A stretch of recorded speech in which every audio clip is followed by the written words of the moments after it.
On this episode of Express Your Geek, we'll be shedding some light on Harry Potter fandom. Lumos.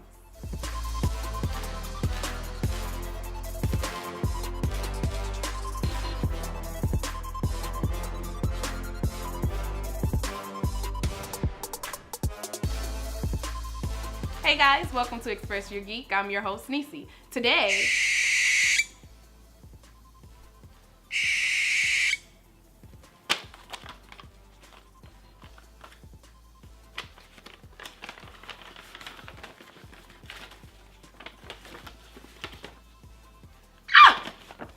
I actually got into Hogwarts School of Witchcraft and Wizardry. Hogwarts School of Witchcraft and Wizardry is the alma mater of the main character of the Harry Potter novels. Harry Potter was a novel series created by author J.K. Rowling and published in the UK in 1997 that grew into a worldwide phenomenon. From books and merchandise to movies and theme parks, the Harry Potter fandom has become an entity unto itself. Through cosplay, websites, and questionnaires, fan reenactments, and of course, fan fiction, the Harry Potter fandom has touched the lives and hearts of the readers and fans in a special way no other franchise, save for Star Wars, can come close to matching. Most fans sort themselves out into their respective houses and create groups and smaller, more niche fandoms within the Harry Potter fandom. No matter what house they're in, Harry Potter fans are unlike any other fans. Joe got to speak to one uber Harry Potter fan, Caitlin Harsha. My name's Caitlin Harsha, and I am a very big Harry Potter fan, as you can probably tell. That is my geek area for quite a few years. So I was specifically drawn to Harry Potter, I think, at a very young age. I started reading it in about 6th grade, and Harry and I were about the same age. So as he got older, I got older with him, and I think it's a really positive representation of a lot of life lessons, and I love the characters. They're so dynamic and diverse and inclusive, and I really, really love that about all of the books. They just don't get old to me at all. I think something that I was drawn to in the book specifically was Hermione's spew campaign, because she was standing up for all the house elves that weren't represented, and that's just something that is pretty relevant nowadays, and I commended her for that, even though she's a fictional character. My favorite character is Sirius Black. I have a little shrine up here to him, and I think it's because I don't really know why sometimes. I think he was just such a good role model for Harry, and his life was taken so quickly, and he had that connection with him, and I don't know if it has anything to do with my past, but I was just drawn to his kindness. He was misunderstood, and I really wanted him and Harry to have that life together that they never got. So my Patronuses, I took the quiz on Pottermore, and I got 2 different things, and I remember the first one, I don't remember the second one, but I got Black Swan for the first one, which I think is kind of weird because your Patronus doesn't portray colors, at least not in the movies or anything, so I just went with Swan, and I don't remember why it gave me that, but it did. If I had to pick my Patronus, I would pick a dog, probably, just because I love dogs.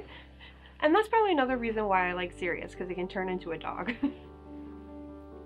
My favorite book was Prisoner of Azkaban, first appearance of Sirius, surprise, surprise. And yeah, that is also my favorite movie. I loved seeing all, going back in time with the time turner in action. That part was always my favorite parts and out of all the books and everything, because I had to reread it a couple times when I first read it. I was like, wait, what's going on? I don't get it. So that part was really fun for me to see on the big screen, and that was definitely one of my favorites. I don't know if you can tell, but this is Ravenclaw. I obviously have my official robe from Universal Studios on. So yeah, I am a Ravenclaw, true and true. True and through, or I don't know what the saying is. Through and through. Yeah, you can cut that out. Gosh, it has taken several years. I accrue a little bit by a little bit, and obviously I started getting into the Funko Pops. I bought one, and then it was kind of like, well, I need them all now. It's kind of like Pokemon.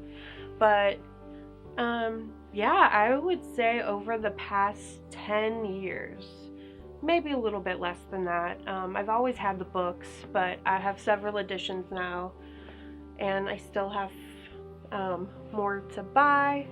But yeah, I just accrue a little bit by a little bit. Whenever something new comes out, I usually pre-order it, like all the illustrated edition books, which are amazing. If you haven't gotten them, they are fantastic, which are right here. But yeah, about 10 years it's taken me to accrue all this stuff, and it's still growing. It is not complete yet. So my prized possession probably would be my picture and my pop signed by Tom Felton. Yeah, I got to meet him, and I was totally fangirling out, freaking out, and, you know, asked him over to my house for a party, because I have Harry Potter parties, and, you know, afterwards I'm like, I just invited him over to my house. Great. That's awesome. But yeah, that is probably my prized possession. I think Harry Potter is a great outlet. I think almost anybody can find something that they relate to in Harry Potter, and I think it really correlates with the world.